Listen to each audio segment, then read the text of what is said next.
Hi everyone, so welcome to Food Diary Friday. So what we're going to be talking about today is creatine. Okay, now it is a food supplement, so it is relating to Food Diary Friday. But I wanted to make these videos a lot more informative. So what creatine is, I'm going to explain what it does. I'm going to explain how you should use it and what are the benefits from using it. Okay. First of all, as a supplement, supplements generally get a bad rap because a lot of the companies overprice them. There's not a lot of research and a lot of supplements out these days. Whereas creatine, there is a hell of a lot of studies to back up the effects of creatine and how good it does to improve your training performance.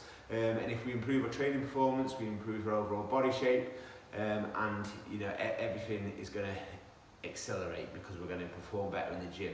So creatine is a well-researched and backed supplement. It also doesn't fall into the category of being stupidly overpriced. It's really, really cheap as chips. And when I start to explain now, compared to food, it's a lot cheaper being supplementing with creatine than it would be to try and eat to get the amount of creatine needed, which probably wouldn't be possible. So what is it? So creatine is generally found in raw meats, especially red meat. It's found in high doses in red meat. But to eat the amount of raw meat or amount of meat to get equivalent amount of creatine, you would have to eat a kilogram of raw beef to get 1 teaspoon of creatine. So it is a lot cheaper and more effective to supplement with creatine. Okay.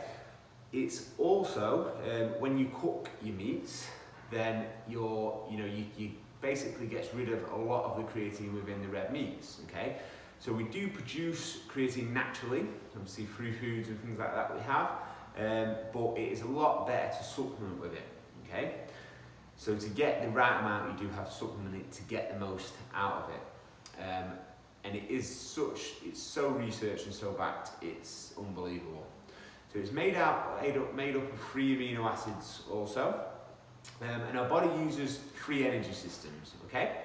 So the first one is an aerobic energy system, which we generally use that produces ATP, and we generally use that for longer workouts. So if you're running like a marathon or you generally use that for a lot longer. Anaerobic uses ATP for the first 2 minutes of exercise. So generally exercise that you do for the first 2 minutes. And our phosphagen system uses ATP with stored as basically the first 10 seconds of exercise, which is creatine. Okay, so the more creatine we have stored in our muscles, then the more explosive we're going to be for the first 10 seconds of exercise. Okay. Regarding what supplements we can use, there's 2 types of creatine that is supplemented. Basically creatine monohydrate and creatine ethyl ester. Now creatine monohydrate is the #1 research supplement, so if you're going to use creatine, I would 100% go to creatine monohydrate, okay?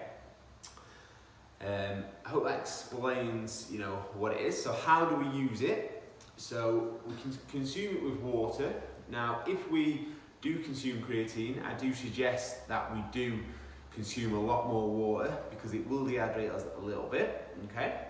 Now there's some confusion of how to actually use it. So what you're trying to do is to get creatine to saturate into your muscles and have as much saturated creatine inside your muscles so that when you are doing more explosive training, say you're doing bench, like every bit of training that you're doing here in THQ, we're using explosive training. So the first 10 seconds of exercise, that's the energy system that you're going to use. So if you're doing a bench press of fast as you can for 8 to 10 reps, you're going to be using creatine out of your muscles. So it makes sense to have more stored creatine in your muscles to get more of an explosive workout. And if you get more of an explosive workout, then you're going to be able to perform better, and if you perform better, you're going to build more muscle, you're going to have a better body shape, and you're going to have more fat loss. Okay, so the goal of when you're taking creatine is to build up that saturation as quickly as possible. So the first week you use it,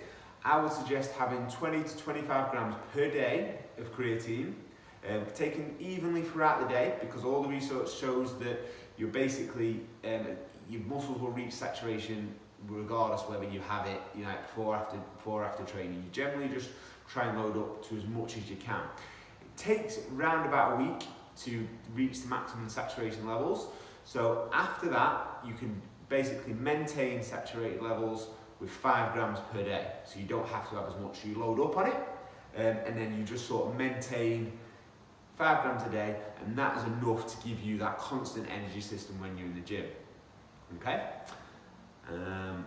It does boost by supplementing it, it does boost it up to 20% of normal saturation levels. So, you know, compared to eating, you have 20% more stored creatine in your muscles, so you're going to have a more of a, you know, a prolonged workout and a harder, faster, more intense workout, especially the type of training that we're doing here in THQ. So, also there is, you know, information out there that does tell you to deload off creatine.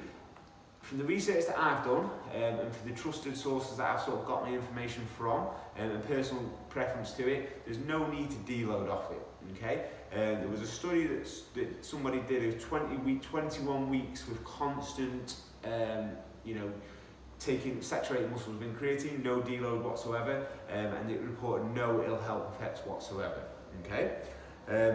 Your body will not get used to it like it does caffeine, so there's no need to cycle it on and off.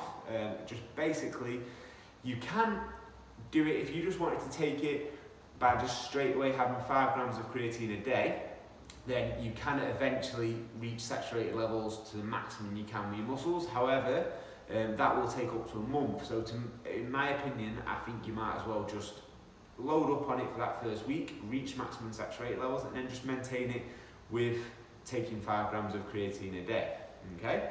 But then you do need to make sure that we are hydrating properly, okay? Now, practically, I like to give like sort of my practical view on it. Do you need it? No, I don't believe you do. Do I take it all year round, constantly all the time? No, but that is for no other reason than probably just laziness, because sometimes I just don't do it. But when I have used creatine before in the past, and I've actually, this is what's made me sort of make this video now, because I've started using it again. I do see massive benefits from doing it, okay? And it's just the only reason I sometimes stop doing it again, it's just laziness, that's all it is. But by loading up on creatine and having more creatine in my muscles, I do perform better in the gym. So to me, it is a no-brainer. Also, it's cheap. As chips, I think it's like £4 and it'll last you a long time. So there's not, you know, there's no sort of heavy cost involved to get the benefits from it. But you will be able to perform better consistently in the sessions, so that's going to result in more fat loss, and so that's going to improve body shapes. I will point out that there was a few studies done that reported basically no effects of creatine. No harmful effects, but just generally people reported have not seen any of the effects performance-wise from it. That was generally thought to be more people that are a lot older, and generally have been for years very high meat consumers for whatever reason, but there was no side effects whatsoever from it. So given like sort of the risks, there's no really risks, there's no sort of cost element to it.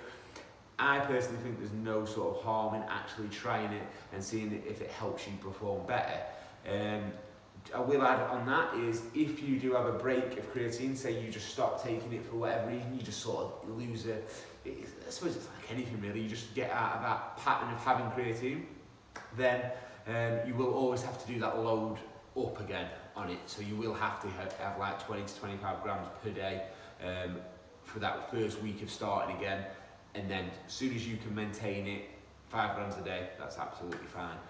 But as you can see, it's just another thing you have to do consistently on a consistent basis, and that's why you can probably see why people get out of the habit of using it.